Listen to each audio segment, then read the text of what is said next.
اعوذ باللہ من الشیطان الرجیم بسم اللہ الرحمن الرحیم قال ما خطبکن اذ راوتن یوسف عن نفسه قلنا حاش للہ ما علمنا علیہ من سوء قالت امرأة العزیز الآن حس الحق انا راودته عن نفسه وانہ لمن الصادقین۔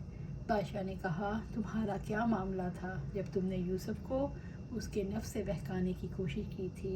انہوں نے کہا اللہ کی پناہ، اس میں ہم نے کوئی بھی برائی معلوم نہیں کی۔ عزیز مصر کی بیوی نے کہا اب حق کھل گیا ہے، میں نے ہی اسے بہکانے کی کوشش کی تھی اور بلا شبہ وہ یقیناً سچے لوگوں میں سے ہے۔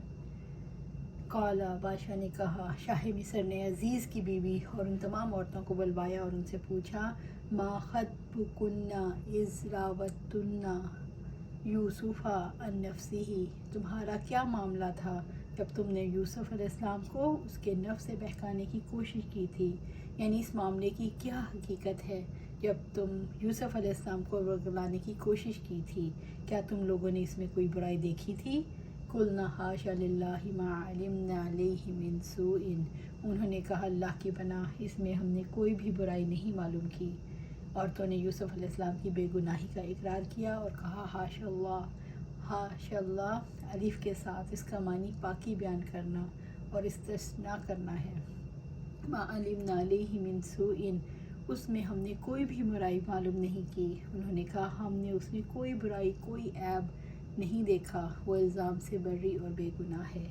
قالت امرأة العزیز الآن حس الحق، عزیز سے مصر کی بیوی نے کہا اب حق کھل گیا، میں نے ہی اسے بہکانے کی کوشش کی۔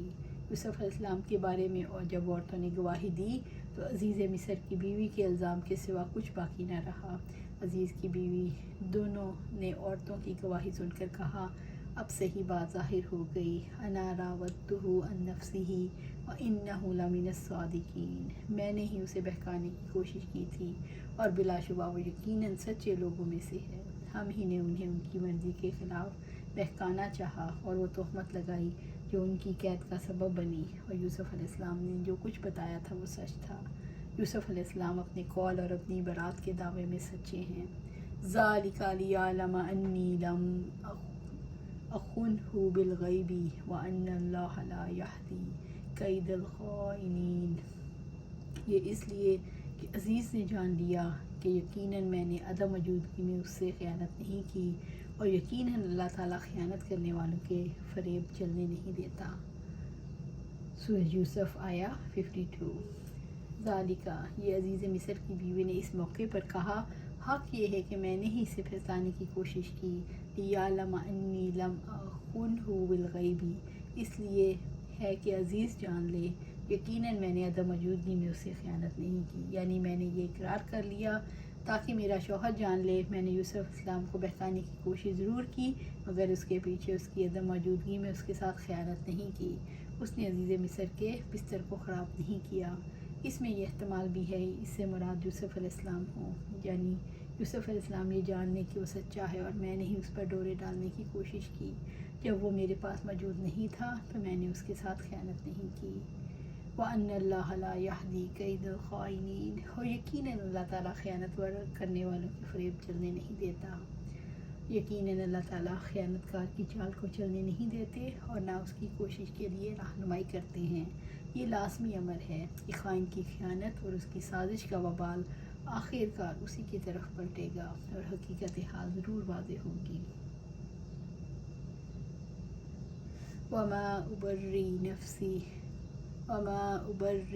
نَفْسِي إِنَّ النَّفْسَ لَأَمَّارَةٌ بِالسُّوءِ إِلَّا مَا رَحِمَ رَبِّي إِنَّ رَبِّي غَفُورٌ رَحِيمٌ، اور میں اپنے نفس کو بری نہیں کرتی، بلا شبہ نفس تو یقیناً برائی کا حکم دینے والا ہے مگر جس پر میرا رب رحم فرمائے، یقیناً میرا رب بے حد بخشنے والا نہایت رحم کرنے والا ہے۔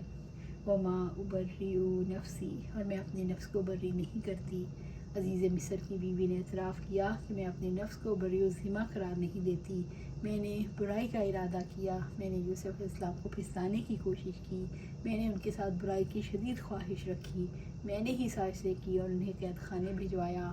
ہاں، وہ میں تھی جس نے یوسف علیہ السلام کی پاک زندگی کو داغدار کرنے کی کوشش کی، جس نے ان کی متاع گراں عمر عزیز کے قیمتی سال قید خانے کی نظر کر دیے۔ میں اپنے آپ کو بری نہیں کہتی، اس کلام کا عزیز کی بیوی کا کلام ہونا ہی زیادہ قوی اور زیادہ ظاہر ہے، اس لیے کہ اوپر سے انہی کا کلام چلا آ رہا ہے۔ ان النفس لامارۃ بالسوء، بلا شبہ نفس تو یقیناً برائی کا حکم دینے والا ہے، یعنی انسانی نفس برائی پر آمادہ کرتا ہے۔ نفس امارہ سے مراد وہ نفس ہے جو شہوات کی طرف مائل کر رہتا ہے، یعنی نفس انسان کو بہت کثرت سے برائی یعنی بے حیائی اور دیگر تمام گناہوں کا حکم دیتا ہے۔ نفس شیطان کی سواری ہے اور شیطان نفس کے راستے سے اسی سے داخل ہوتا ہے۔ آپ صلی اللہ علیہ وسلم نے فرمایا، ایسے رفیق کے بارے میں تمہارا خیال ہے جس کا حال یہ ہو کہ اگر تم اس کا اعزاز و اکرام کرو، کھانا کھلاؤ، کپڑے پہناؤ تو تمہیں بلا اور مصیبت میں ڈال دے، اور اگر تم اس کی توہین کرو، بھوکا ننگا رکھو تو تمہارے ساتھ بھلائی کا معاملہ کرے۔ صحابہ کرام نے عرض کیا، یا رسول اللہ صلی اللہ علیہ وسلم، اس سے زیادہ برا تو دنیا میں کوئی ساتھی ہو ہی نہیں سکتا۔ آپ صلی اللہ علیہ وسلم نے فرمایا، قسم ہے اس ذات کی جس کی قبضے میں میری جان ہے، تمہارا نفس جو تمہارے پہلو میں ہے ویسا ہی ساتھی ہے۔ تو ہمیں بھی چاہیے کہ اپنے نفس کو کنٹرول کریں، اس میں رکھیں تاکہ وہ باہر ادھر ادھر بہکتا نہ پھرے۔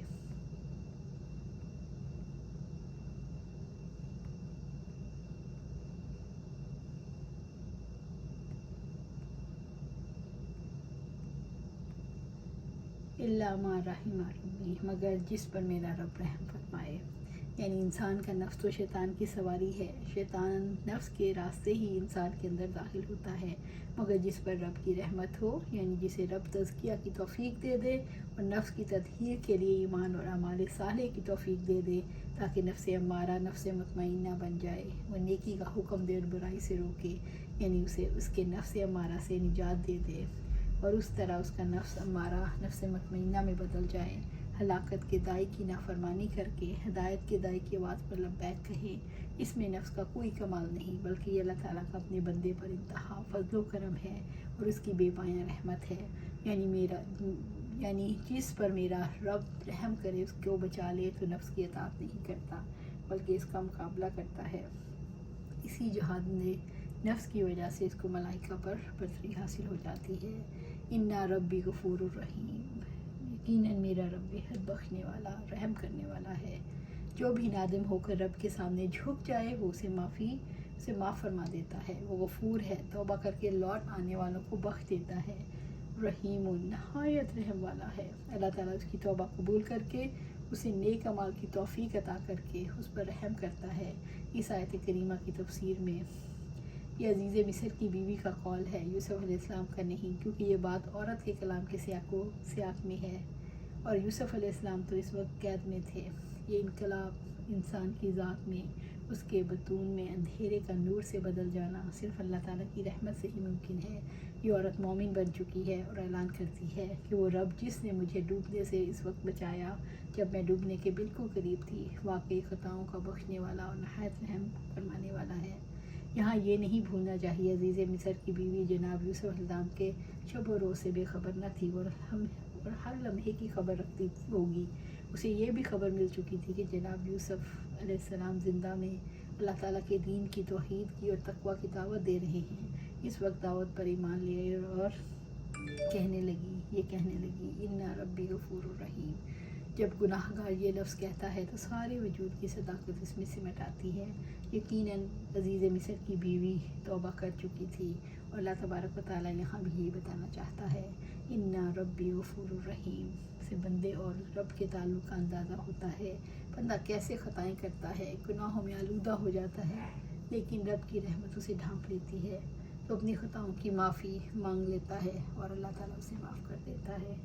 وَقَالَ الْمَلِكُ ائْتُونِي بِهِ أَسْتَخْلِصْهُ لِنَفْسِي فلما کلمہ قال انک اليوم لدینا مکین امین، اور بادشاہ نے کہا اس کو میرے پاس لاؤ کہ میں اسے اپنے لیے خالص کر لوں۔ پھر جب اس نے اس سے بات کی تو کہا بلا شبہ آج سے آپ ہمارے ہاں صاحب اقتدار ایماندار ہیں۔ سورۃ یوسف آیا 54۔ وقال الملک، شاہ مصر نے تحقیق کرنے کے بعد یوسف علیہ السلام کو بلانے کے لیے کاتب سے کہا آتونی بہ استخلصہ لنفسی، اس کو میرے پاس لاؤ کہ میں اسے اپنے لیے خالص کر لوں۔ یعنی بادشاہ پر یوسف علیہ السلام کا علم، ان کے کردار کی بلندی اور پاک دامنی واضح ہو گئی تو اس نے انہیں بلوایا، وہ انہیں اپنا ذاتی دوست اور مشیر بنا لی۔ شاہ مصر نے یوسف علیہ السلام کو عزت اور احترام کے ساتھ لانے کا حکم دیا۔ فلما کلمہ، پھر جب اس نے اس سے بات کی، شاہ مصر نے جب یوسف علیہ السلام سے گفتگو کی تو اس نے یوسف علیہ السلام کی فراست، دانائی، دور اندیشی، علم، کمال اور حسن اخلاق کو پہچان لیا، اس لیے انہیں اپنا خاص مشیر بنانا چاہا۔ قالا، کہا، شاہ مصر کے نزدیک یوسف علیہ السلام کی قدر و منزلت اور وقت زیادہ ہو گئی تو اس نے یوسف علیہ السلام سے کہا انک اليوم لدینا مکین امین، بلا شبہ آج سے آپ ہمارے ہاں صاحب اقتدار ایماندار ہیں، آپ ہمارے یہاں عزت اور احترام والے، بلند مرتبے اور معتبر ہیں، آپ ہمارے رموز مملکت کے اور رازوں کے امین ہیں۔ اللہ سبحانہ تعالیٰ ہمیں بھی اس قابل بنائے کہ ہم صدیق اور امین بن جائیں، صداقت اور امانت کی گواہی سب دیں، ہمارے جو ہمارے ساتھ کام کرتے ہیں، ہمارے گھر والے، ہماری کمیونٹی، سب ہماری یہ صداقت کی اور امانت کی گواہی دے۔ اسی وجہ سے انسان کا مرتبہ بلند ہوتا ہے جب وہ امین اور صدیق ہوتا ہے، اور یہ کب ہوگا جب ہم قرآن و سنت کے مطابق زندگی گزاریں گے۔ اللہ سبحانہ تعالیٰ ہمیں قرآن و سنت کے مطابق زندگی گزارنے کی توفیق دے اور اس پر ثابت قدم رکھے۔ آمین یا رب العالمین۔